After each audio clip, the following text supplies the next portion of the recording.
Good afternoon, everyone. Some of us have just come from the White House, where the president really signed a monumental bill, the Honor Our Pact Act, for our veterans. It was legislation spearheaded in the House by Mr. Takano, chair of the Veterans Affairs Committee, and in keeping with our purpose, honor our oath to protect and defend, and again, to honor our veterans for their service. As we have said, in the battlefield, we leave no soldier behind, and when they come home, we leave no veteran behind. Protecting to defend is what our codels are always all about, defense. That's the purpose, the justification. We expand that to include economic issues as well as governance issues, security, economy, governance. To that end, we follow the lead of our president, who made clear that one of his priorities was a strong Asian Pacific initiative to increase our cooperation in those fields: security, economy, and governance. It was a remarkable trip in which I'm very proud to have traveled. We're like 6 co-chairs of the delegation because we all brought so much to it. But again, I'm very thrilled, almost emotional about what happened at the White House today. But actually, it's what this week has been about. The CHIPS bill is a national security bill that was signed yesterday. The PACT bill today, again, yesterday afternoon, the president signing the authorization for our support of Sweden and Finland coming into NATO, and then on Friday when we pass the IRA, the Inflation Reduction Act, again recognizing that strong economy is essential to a strong defense of our country. So again, we went to, as you know, Singapore, Malaysia, Taiwan, South Korea, the Republic of Korea, and to Japan. In all of the countries, we met with the leadership of the country, but important to us and central to it was our interparliamentary meetings to show that we see the role of Congress in strengthening the discussion. We went with humility, we went with respect to listen, to learn what their views were about what the president was proposing, and sharing with candor and respect how we saw things. It was very constructive in that way. We also had the privilege of being, well, here we are in some meetings. They're self-explanatory. That's the Prime Minister of Singapore, who welcomed us grandly. But we also paid respects to some of the cultural aspects of their country that they were so proud of in Singapore, in all of the countries. And perhaps we'll go into that. Again, 6 co-chairs, the chairman of the Foreign Affairs Committee, Gregory Meeks, and you'll hear from him in a moment, Mark Takano, chairman of the Veterans Affairs Committee, Susan Delbeni, the vice chair of the Ways and Means Committee, Raja Krishnamoorthi, a member of the Intelligence Committee, and Andy Kim, who cannot be with us, child care. He was gone last week, child care issues. He has 2 little boys, and he is a former diplomat working in the State Department under President Obama, and a member of the Foreign Affairs as well as the Armed Services Committee. He sort of was our diplomat on the trip, would you say? And we miss him here, but he's available to answer any questions you may have. It is the beautiful diversity of our trip. Imagine this, the beautiful diversity of the trip, which is self-evident. But Mr. Takano, Japanese American, Mr. Krishnamoorthi, born in India, Andy Kim's parents born in Korea. So the respect for culture, country, and differing views so eminent for all of us on the committee, but some of it directly connected in that way. The purpose, as I say, was to talk about defense, economy, and governance, and the members will talk about some of that. But in each of the countries, we thank them all for their immediate and strong response to condemn Russia for its invasion of Ukraine. To the president, especially those in South Asia, we thank them for their leadership and just banning Burma, as I call it, from participating in some of their meetings in reaction to their execution of 4 political leaders there and their oppression of political dialogue there. It was remarkable to see, but of course we talked about, in terms of governance, we talked about COVID, we talked about climate change, and the rest. So it was very valuable. In different countries we had specific issues that related to their countries, which we can talk about if you wish. In terms of Taiwan, our purpose in going to Taiwan was to say that we have this strong relationship built on the status quo, which we support, which is really important because they're saying, well, we're trying to upset. No, the Taiwan Relations Act of 1979, at the same time as our change of recognition, established the terms of our relationship, the 3 U.S.-China joint communiques, and the 6 assurances. So there's no departure from that.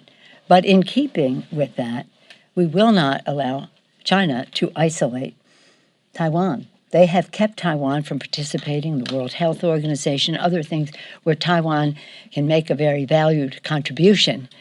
And they may keep them from going there, but they're not keeping us from going to Taiwan. We will not allow them to. So we think that their reaction, that was our purpose, to salute this thriving democracy. Don't take it from me. Freedom House said one of the freest democracies in the world. Show our respect for that, for the success of their economy, for the enthusiasm of their young people to embrace democracy, and others as well, but the young knowing nothing else except a free Taiwan. So that was our purpose. Their pretext was our visit, for them to do what they normally do, intensified. They didn't do it when the Senate went under Chairman Menendez of the Foreign Relations Committee. They just decided to do it this time. So in any event, we're very proud of our delegation. We're very proud of our men and women in uniform. When I talk about security, whether it was at Travis Air Force Base, whether it was in Hawaii, where we visit with them and went to the Arizona, and then to Guam on our way to get their appraisal of the situation in the region, the Asian Pacific, and also to pay our respects to our men and women in uniform, which we did there, and we did in the countries that we visited, especially in Korea and in Japan.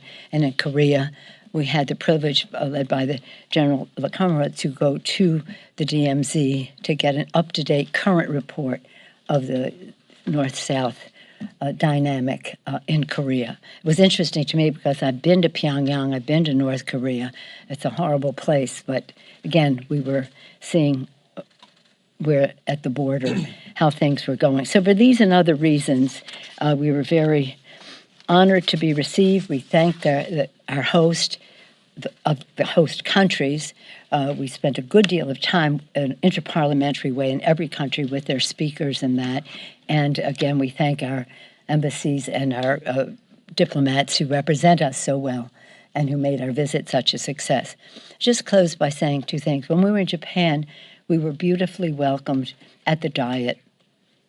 We went there to pay our respects to Prime Minister Abe, who was a friend of America, and they had their tribute. They'll have more, but this one they invited us to.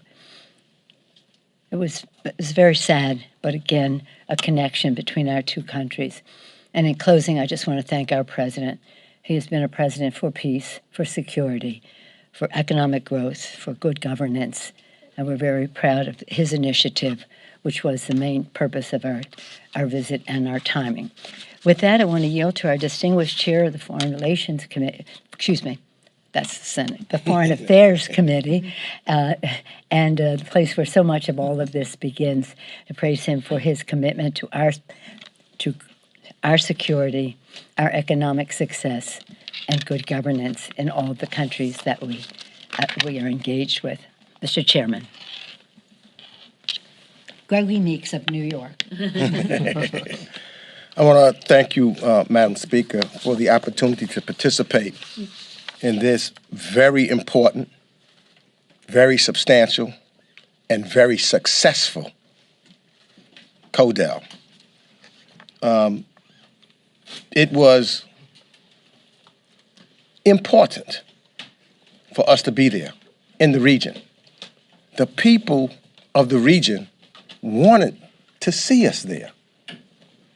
They understand that part of what is taking place in the world is, as we see from place after place, it's a question of democracy versus an autocratic government. And they want to know that we are partners.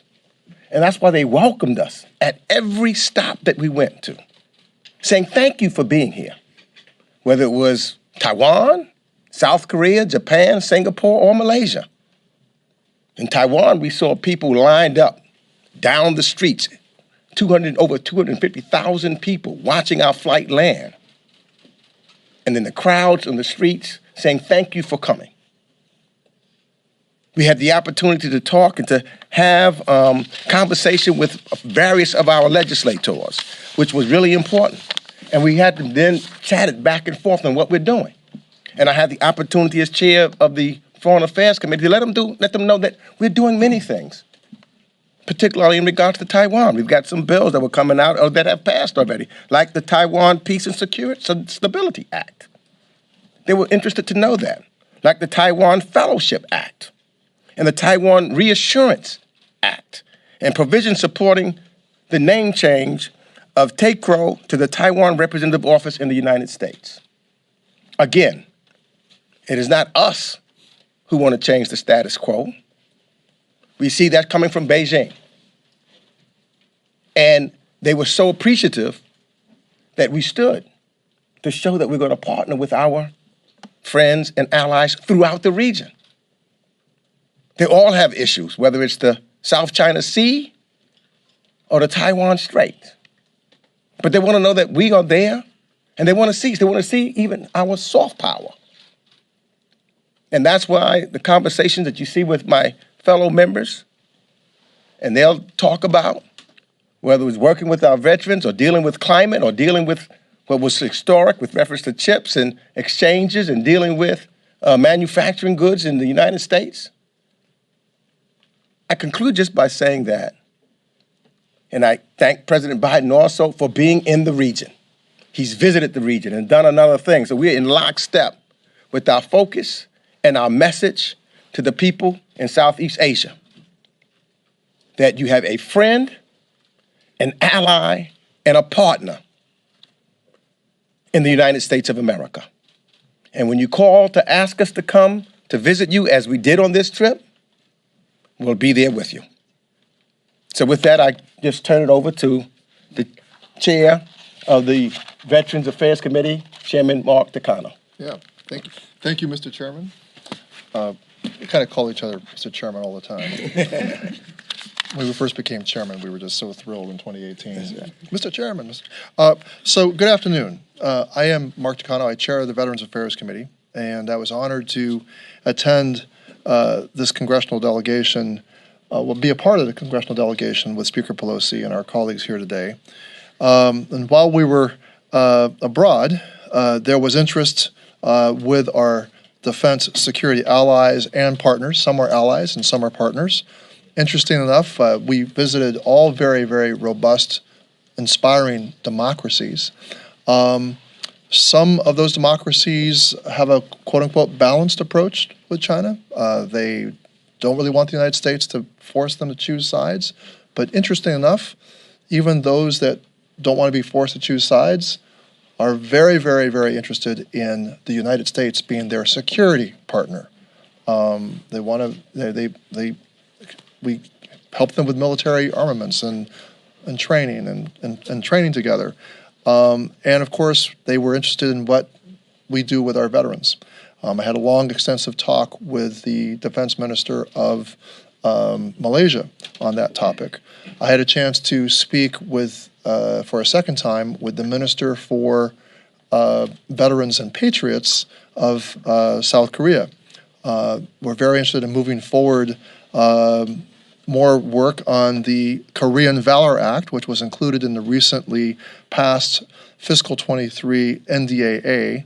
The Valor Act was passed there, and it has to, I don't want to get into the details yet, but it has to do with naturalized Korean American veterans from the Vietnam War era and how we can serve them better here in the States. We had a chance to, wherever we could, bring up the issue of human rights, but also I believe that the health of any, when we visit all democracies, that the health of any democracy is measured by how well it protects its vulnerable minorities, in contrast to the authoritarian countries that Mr. Meeks mentioned. And so we raised the issue of how well are your vulnerable minorities being treated, as well, including LGBTQ people. So we raised that in countries where that topic is not necessarily one that's very comfortable. But interesting enough, I think there was actually a willingness to talk and a willingness to discuss those things. Just last night, as an after effect of this CODEL, I was on a virtual discussion, a virtual interparliamentary discussion with Japanese and Korean parliamentarians from the South Korean Assembly and leaders of the Japanese Diet. Amazing. The impact of this trip was very evident. Huge openness to moving forward the trilateral alliance among Japan, the United States, and Korea. So very, very important with regard to the Taiwan Straits issue, and having our countries work more closely together. One of the things that came out of that discussion last night is all of us are calling upon our heads of state to get a summit of the three nations to happen. And that's one of the things that I think is an after effect of this trip, is that there's this huge openness that I see. And while it's not direct, I'm not talking about Taiwan so much, but really this trilateral alliance is really so important in terms of our being able to provide a space for Taiwan, to exist in the status quo. We're looking to, and it's China's who has challenged the status quo. With that, I want to turn it over to Suzanne Delbene, the Vice Chair of the Ways and Means Committee. Thank you. Thank you, Mr. Chairman. So I'll use your word, Chairman Takano. I'm Susan Delbene, Vice Chair of the Ways and Means Committee from the great state of Washington. And Chairman Meeks wanted me to point out that the Mariners beat the Yankees last night.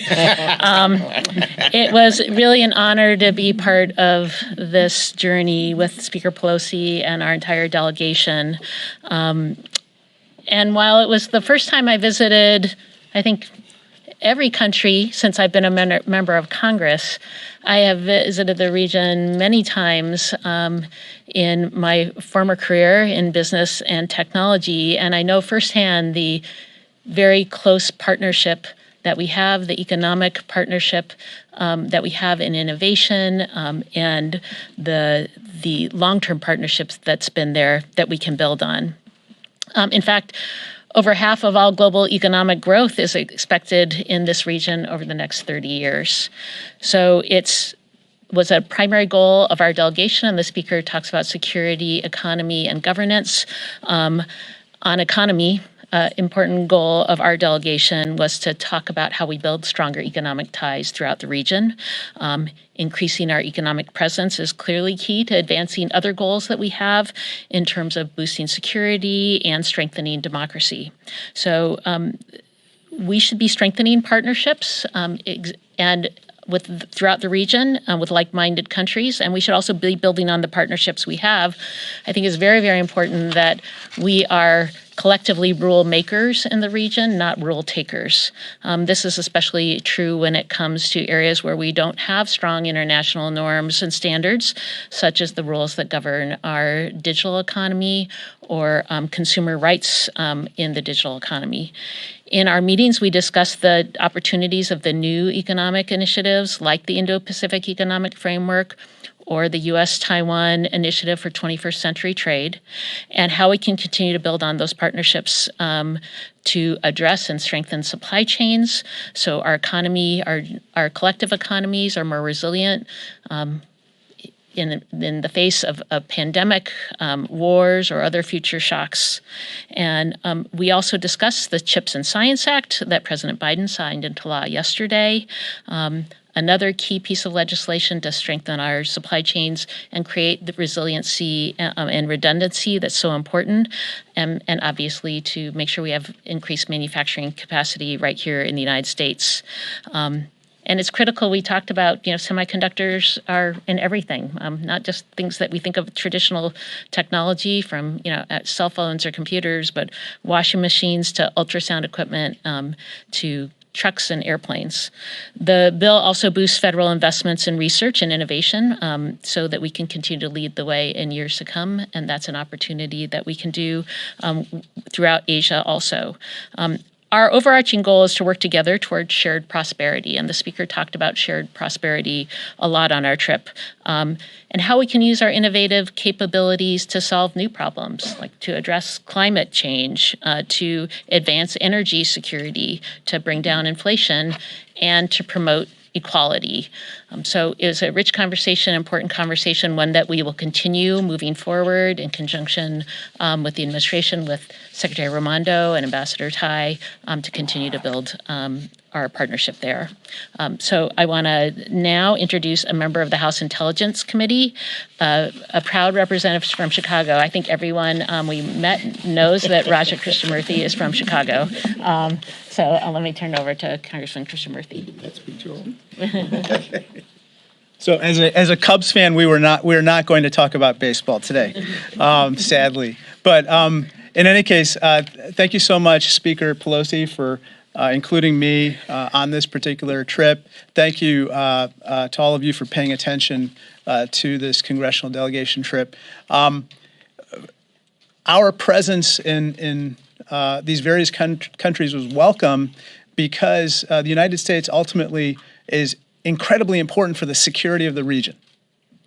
And everywhere we went, as Chairman Takano and others mentioned, the leaders that we met with all said we want to strengthen our ties from a security standpoint with the United States, and we want to make sure that you are present in the Southeast Asian region for a long time to come. So to that end, perhaps some of you noticed our visit to Taiwan. We support peace and stability across the Taiwan Strait. We also believe that nobody, through unilateral effort or the use of force, should change the status quo. And especially in light of what's happened in Ukraine, we want to make sure that what happened in Ukraine does not happen with regard to the Southeast Asian region and specifically Taiwan. Unfortunately, the People's Republic of China has engaged in rather provocative measures and live fire exercises, which happened long before we went to Taiwan and then happened after we went to Taiwan. If the cost of avoiding these types of provocative measures is to cede control of Taiwan to the People's Republic of China, or to cede control of our travel schedules in Congress to the People's Republic of China, that is not a price we are going to pay. That being said, we seek increased economic cooperation in the region.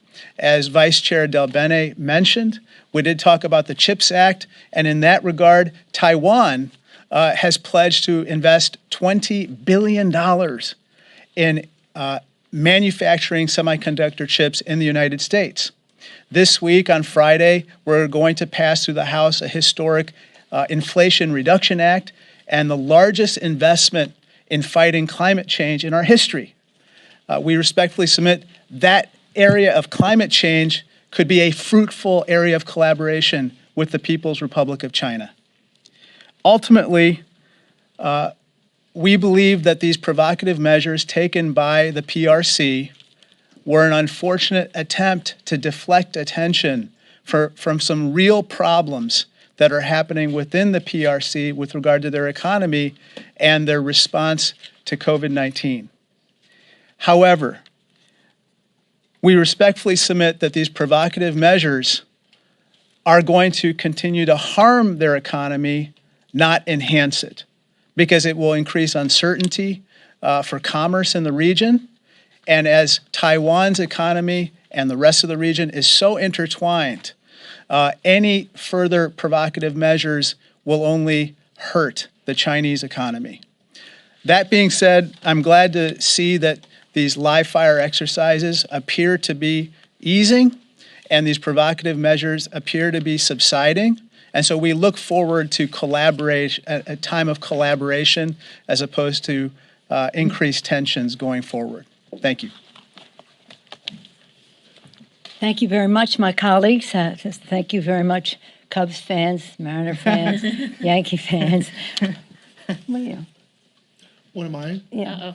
Putting you on the spot. Be Dodgers, diplomat- Angels, I'm whoever's Giants and Orioles. But in any event, as you may know, baseball is a big sport in Japan. And we did spend a good deal of time with the Japanese members of parliament bragging about their exports to the United States in that regard. And the cultural aspects of our visit were very unifying, shall we say. When we were in Korea, they said, we understand you like U2 and Bono's music, so they had these beautiful performers come in playing on YouTube songs on Korean instruments. We have pictures, you see them there. And then they ended up with Frank Sinatra. And then my way, yeah. And then in Singapore, what we saw there was quite remarkable. They park by the bay, the big giant tree, and all the rest of that. But they take great pride in their cultures, and we wanted to pay our respects. One thing I do want to point out: when you see all those empty seats, that's the Diet. You saw those empty seats in that one film. If you looked up. There's where we're being welcomed in Malaysia, but that's in Japan. But in the Diet, we see all those empty seats. They ring the bell, and those seats are filled in a minute, in a second. And we just, it's like people popped up. 15 minutes, that's for sure. They did. And, in any event, for these and other reasons, and I wanted you, this is the DMZ. This is Panmunjom, the border. That building in the back is North Korea. There's with the Prime Minister of Japan. We were very honored to be welcomed by him. They're talking baseball there, I guess. In any event, there it is. In a minute, 30 seconds to be filmed. My colleagues have heard me say this again and again. When I was a student, I was at the inauguration of John F. Kennedy, before any of you were born, and perhaps even before your parents were born. But in any event, everybody made a big fuss, and students learn all over the world, and certainly in our country, what the president said to citizens of America: ask not what your country can do for you, but what you can do for your country. You all learned that in school, right? Shake your head, yes. In any event, the next line is what I remembered and struck me. He said, citizens of the world, ask not what America can do for you, but what we can do working together for the freedom of mankind. And that's what this trip was about, and that's what President Biden is about, working together. No condescension, but consensus building. And that really was our spirit that we brought to this. How can we work together, listening to your priorities, sharing ours with you, finding our common ground, appreciating our shared values? So in that regard, it was inspiring. We come back informed, inspired, and again, ready to work. And one point that has to be made about this: when China does what it does in the Taiwan Straits or in the South China Sea, it has an impact on America's working families, because you cannot tie up the waterways. That just increases cost. And if you add, you just saw a picture of somebody with a selfie. That was a dissident from Tiananmen Square, where Kashi, and I met him when he was 21 years old, when he came right out of Tiananmen Square while people were being crushed under the tanks. And he also happens to be a Uyghur, and Mr. Chairman has been a leader in fighting to show highlight what's happening in the genocide in China in terms of the Uyghurs. But anyway, for many reasons, it was a very unifying trip. That's in Korea, too. Those people were killed by the North Koreans. In any event, we're pleased to take any questions you may have. Yes, ma'am. No, we aren't? They're awake. Safe and sound. Welcome back. Thank you. There are some reports that your son was on this trip with you. Yes, he was. And Yes, he what was. was his role? His role was to be my escort. Usually, we invited spouses. Not all could come. That I had him come, and I was very proud that he was there, and I'm thrilled, and it was nice for me. Did he have any business dealings? No, he did not. Of course, he did not. Next question. Yes, ma'am. Madam Speaker, so China announced that its military drills around Taiwan are over today. So would you expect China to kind of stop its saber rattling over Taiwan for a while, or do you expect it to use your visit as a pretext and potentially the drills as a game plan to speed up its timeline of invading Taiwan? Well, I think what we saw with China was they were trying to establish sort of a new normal. And we just can't let that happen. Mr. Chairman, do you want to respond to that in terms of, we don't know what the Chinese plan, but we know that they were trying to push their way closer to whatever thoughts they have about the future. Yeah, so look, clearly China had their plans before we took our trip. And what they want to do is to try to deter us from going to visit our friend and ally. And I think what this trip did, which they did not expect, is show that no matter what President Xi says, we are going to stand by our friends and allies.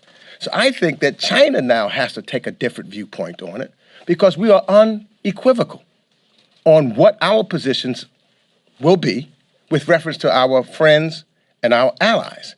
The president visiting when he did and talking about being involved in the region, and now the House of Representatives, led by the Speaker of the House, gave Xi a message that he's not going to dictate to us on what we do and what we don't do. And so I would hope that he now understands he should talk to us on those things that we can work with, as indicated by my colleagues, and with climate, because that's really important to us, and keeping the status quo. Nobody wants to change anything. And so I hope their calculus has changed as they now pull back from the tests and the training period that they've done over the last few days. Yes, sir. Thank you so much. So one thing the Taiwanese envoy here has been very vocal about is a multi-billion-dollar backlog of foreign military sales to Taiwan in terms of delivery. I understand this also might be an issue with Japan and South Korea. So in your travels, was this addressed with our allies and partners, and what is being done to address that backlog? Who would like to Sure. respond to that? Oh, all right, Ken.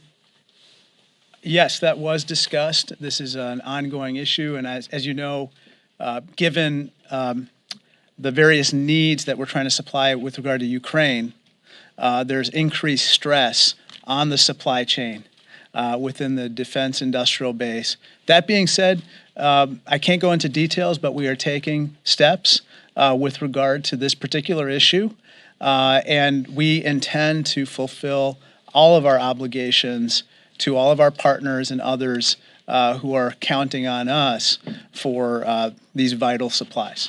And I could just tell you that on the Foreign Affairs Committee, we're working on bills now to help expedite and to reduce red tape to get defense items that are needed out in a quicker fashion. So we're looking at that right now. We may come and have some hearings on it, but we're looking at ways so that we can expedite it on the committee as we speak. Yes, sir. Given the comments from the president a few weeks ago saying that the military thought it was not a good idea for you guys to go to Taiwan right now, is this administration being too cautious when it comes to the issue of Taiwan?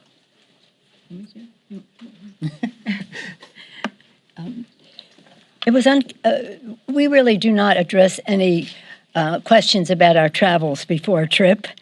And so in keeping with that, I won't comment on the comment that the president made before our trip. But all I can say is that we are very proud of our military. Their preparation and their actually, I think, minimize the impact of the Chinese on our trip. So they took very good care of us. I don't remember them ever telling us not to go, the military. No. And the other thing they did say that our soft power in the region is tremendously important to go along and complement what they're doing in the region and how we need to work collectively, because the people want to know what we're doing and how we're invested in them. So they really welcomed, from our dialogue, like us being there and talking about soft power and how we can engage in the region in that manner also. One more, yes, sir. Madam Speaker, thank you. Do you think the Department of Justice or the FBI should come forward and offer some kind of either explanation or at least context for the raid at Mar-a-Lago or something they may not typically do, but given the unprecedented... I think we made it really clear that this meeting was about this Codell. I'll be having another press conference the next day or so about legislation and about whatever else is going on, with all due respect to your question. On this subject... I know security was important on this trip, but in terms of security here at home, since this action was taken against... I'm sorry, it's hard to hear you. I said I know security was important on your trip, Yeah. but just in terms of security here at home, just in light of the action at the former president's home, is there any concern right now among you or members about your own security, given some of the chatter, this talk about civil war? Some say it's on par with January 6th. Well, with all due respect, I place your category in the same, your question in that same category, but we did have a briefing that was long planned before any of the actions of this week, was long planned for security for members, all members of Congress. On this subject? Yes, Madam Speaker. What was your reaction to China's sanctions against you and your immediate family members? There's no reaction. Who cares? I mean, right? Look, I want to tell you something. Let's enlarge the issue. We're talking about, as our chairman, distinguished chairman, and others have mentioned, the struggle between democracy and autocracy. Autocracy is not a peaceful place. So again, whether it's the South China Sea, the Straits of Taiwan, whatever's happening in Tibet, in the Uyghur regions, Hong Kong, and the rest. We didn't go there to talk about China. We went there to praise Taiwan. We went there to show our friendship, to say China cannot isolate Taiwan. So that's what it was about. That is incidental to me, of no relevance whatsoever.